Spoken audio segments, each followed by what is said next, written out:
Hello बच्चों, the question says the sum of two natural numbers n1 and n2 is known to be equals to 100.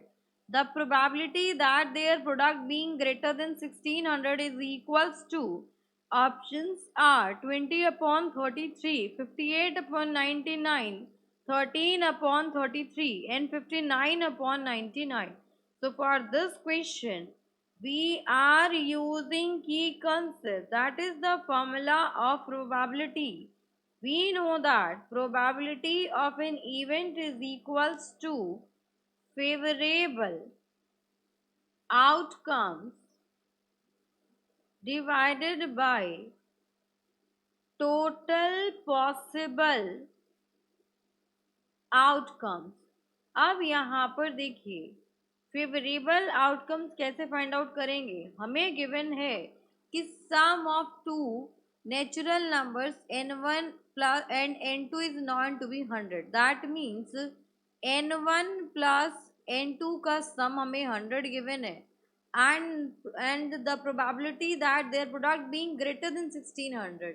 So इनका product n1 into n2 that should be greater than 1600. So इसकी हमें probability बतानी है। तो यहाँ पर पहले हमें फेवरेबल आउटकम सर्च करने होंगे एंड देन आएगा हमारे पास यहाँ पर टोटल पॉसिबल आउटकम्स।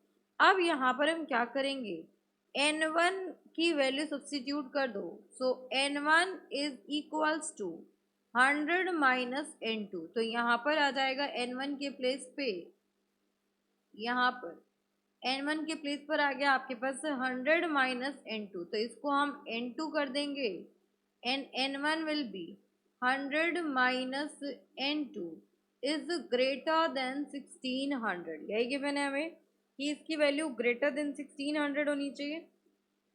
अब यहाँ पर देखिए इसको सिंप्लीफाई करें। सो 100 n2 minus n2 square that will be greater than 1600। अब यहाँ पर इसको इधर ले आए तो ये हो जाएगा आपके पास n2 square minus 100 n2 that will B plus 1600 that should be, ये हो जाएगा आपके पास लेस देन 0। अब इसको मैं फर्दर सिंप्लीफाई करूं सो n2 square minus 80 n2 minus 20 n2 plus 1600 that should be less than 0। यहाँ पर देखिए प्लस माइनस करने पे 100 n2 आना चाहिए, मल्टीप्लाई करने पे 1600, तो यहाँ से आ जाएगा। अब यहाँ पर मैं n2 कॉमन ले लूँ सो n2 माइनस 80 आ जाएगा। यहाँ से हम 20 कॉमन ले लें सो n2 minus 80 that should be less than 0। ये n2 minus 20 and n2 minus 80 less than 0। अब नंबर लाइन से हम इसकी रेंज पता करते हैं।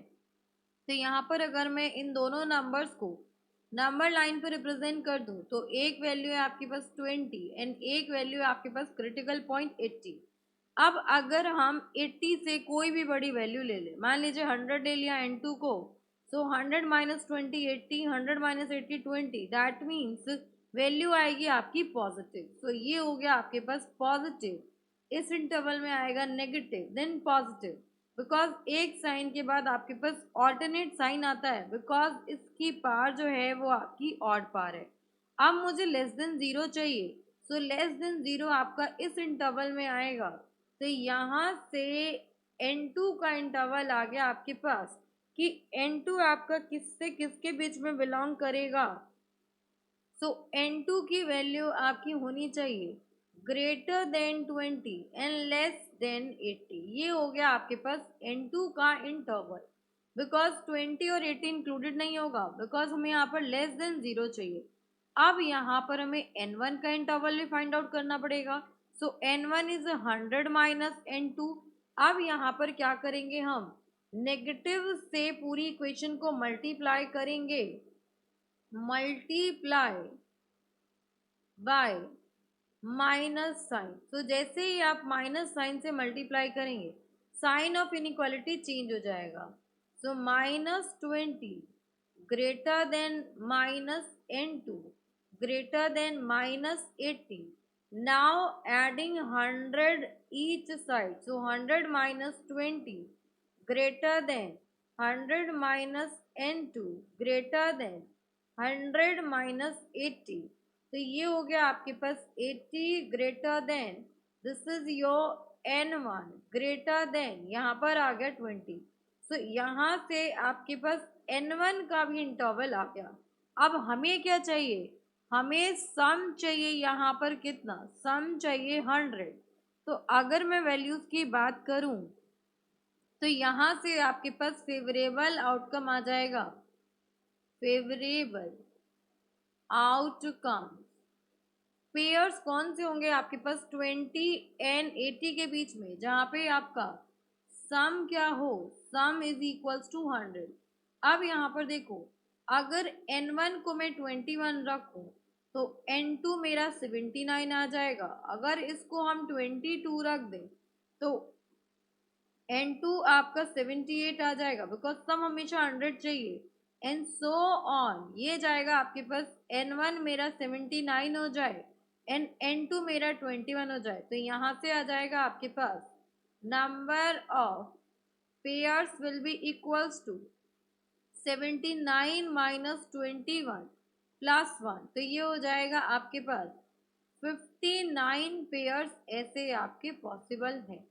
अब अगर हम बात करें सैंपल स्पेस की, तो यहाँ पर टोटल पॉसिबल आउटकम हमें क्या चाहिए, हमें यहाँ पर पता होना चाहिए कि टोटल पॉसिबल आउटकम क्या होगा इसका, कि जब हमारे पास ये सारा जो सम है वो कितना आ रहा है आपका, सम मेरा आ रहा था कितना 100 सम आ रहा था.